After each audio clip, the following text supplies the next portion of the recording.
Selamat pagi dan salam sejahtera bagi kita semua. Puji dan syukur kehadirat kita panjatkan ke Tuhan Yang Maha Esa, karena atas rahmat dan karunia-Nya kita dapat berkumpul dan melaksanakan diskusi kelompok pada hari ini.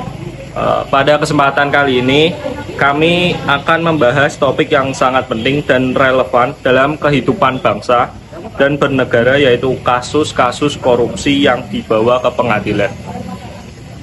Tujuan dari diskusi ini adalah untuk membuka wawasan kita semua mengenai bagaimana proses penegakan hukum terhadap pelaku korupsi yang berlangsung, serta mencari tahu apa saja tantangan yang dihadapi dalam menciptakan keadilan yang sesungguhnya.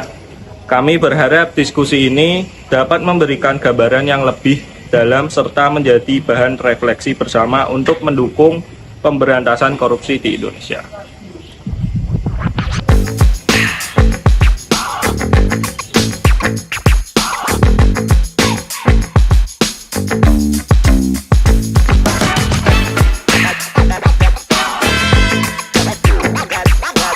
Izin memperkenalkan kelompok dari kami. Perkenalkan, saya Dava Fikri Alfian Sutanto dengan NIM 24050500027. Saya dari program studi pendidikan teknik otomotif. Dan saya Rizky Bayu Samudra dengan NIM 24050505025 dari prodi pendidikan teknik otomotif. Saya Muhammad Naufal Roy Frianto dengan NIM 24050505004 dari pendidikan teknik otomotif. Saya Fadil Muhammad dengan NIM 24050500015 prodi pendidikan teknik otomotif. Saya Heri Saputra dengan NIM 24050500020 dari prodi pendidikan teknik otomotif. Saya Najwa Rena Fisya dengan NIM 24050505007 prodi pendidikan teknik otomotif angkatan 2024. Saya Abian Kuko Senario dengan NIM 24050505028 dari prodi pendidikan teknik otomotif. Saya Fiandika Prasetya Primananda dengan NIM 24050500029 dari prodi pendidikan teknik otomotif angkatan 24. Saya Febri Istian dengan NIM 24050505013 dari prodi pendidikan teknik otomotif.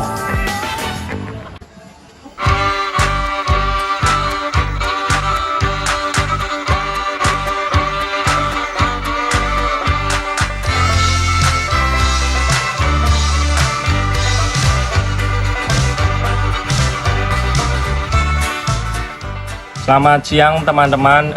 Hari ini kita akan berdiskusi mengenai kasus-kasus korupsi yang dibawa ke pengadilan. Kita akan menelaah data jumlah kasus, proporsi antara yang diputus bebas dan yang diputus pidana, serta alasan-alasan dibalik masing-masing putusan. Untuk memulai diskusi, saya persilahkan Mas Fiandika untuk menyampaikan data-data yang sudah dikumpulkan. Terima kasih Mas Noval. Jadi, berdasarkan laporan yang sudah saya kumpulkan dari Indonesia Corruption Watch tahun 2023, terdapat 580 kasus korupsi yang disidangkan di pengadilan negeri, pengadilan tinggi, dan Mahkamah Agung. Dari jumlah tersebut, sebanyak 510 terdakwa dijatuhi hukuman pidana, sementara 70 lainnya dibebaskan. Ini menunjukkan bahwa mayoritas terdakwa terbukti bersalah di mata hukum. Data ini sangat penting. Namun, kita juga perlu memahami faktor-faktor yang menyebabkan adanya keputusan bebas. Salah satu penyebab utamanya adalah lemahnya bukti yang dibawa ke pengadilan. Jika bukti tidak kuat, maka hakim tidak bisa melanjutkan vonis pidana meskipun dugaan publik sangat kuat. Saya setuju, dalam beberapa kasus jaksa tidak berhasil menunjukkan bukti yang kuat atau cukup dan saksi yang kredibel. Bahkan terkadang ada saksi yang mencabut keterangannya di persidangan. Ini tentu mempengaruhi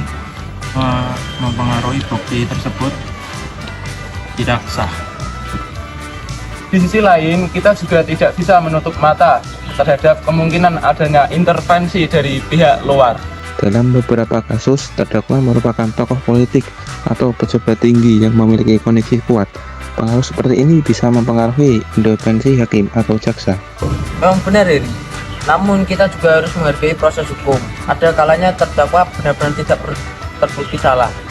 Karena itu Prinsip presumption of innocence atau asas praduga tak bersalah harus tetap dijaga.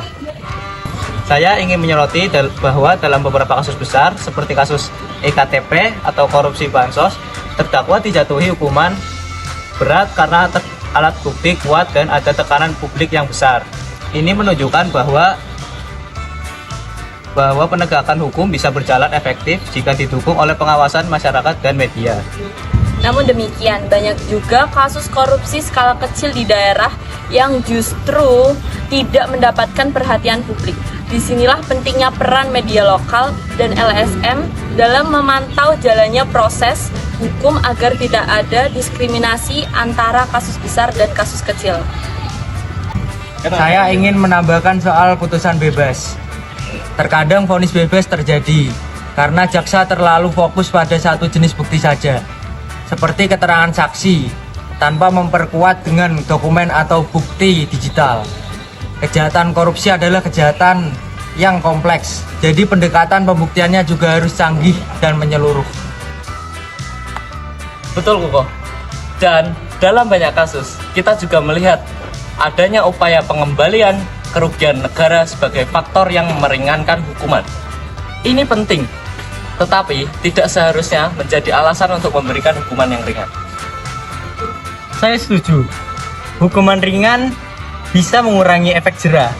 Bahkan dalam beberapa kasus, terdakwa yang dihukum ringan justru kembali menjabat posisi publik setelah keluar dari penjara. Ini tentu merusak kepercayaan masyarakat terhadap hukum. Oleh karena itu perlu ada reformasi hukum yang menyeluruh, mulai dari penuntutan hingga persidangan. Kita butuh sistem yang transparan, akuntabel, dan terbebas dari intervensi. Salah satu solusi jangka panjang adalah memperkuat peran Komisi Yudisial dan KPK dalam mengawasi proses peradilan. Jangan sampai vonis hakim lepas dari pengawasan. Dan yang tak kalah penting adalah pendidikan anti korupsi sejak dini. Jika generasi muda memahami bahayanya korupsi, maka budaya korupsi bisa dikikis dari akar. Kesimpulannya, meskipun lebih banyak kasus korupsi yang diputus pidana daripada yang diputus bebas, kita tidak boleh puas. Harus ada evaluasi menyeluruh atas sistem peradilan kita agar bisa ditegakkan secara utuh. Terima kasih atas semua pendapat yang sangat konstruktif hari ini. Diskusi kita menunjukkan bahwa pemberantasan korupsi bukan hanya soal jumlah vonis, tetapi soal integritas, transparansi, dan keadilan hukum yang sejati.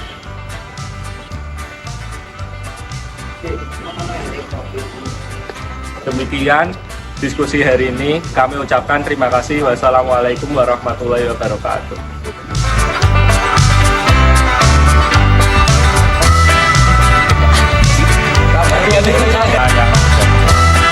Ali ya. Oke, majunya Ip.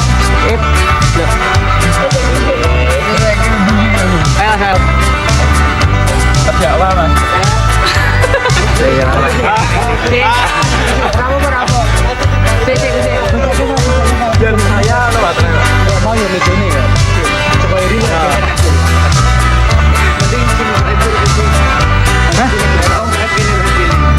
Otomotif. Mana? Otomotif. Di Rolu. Lah.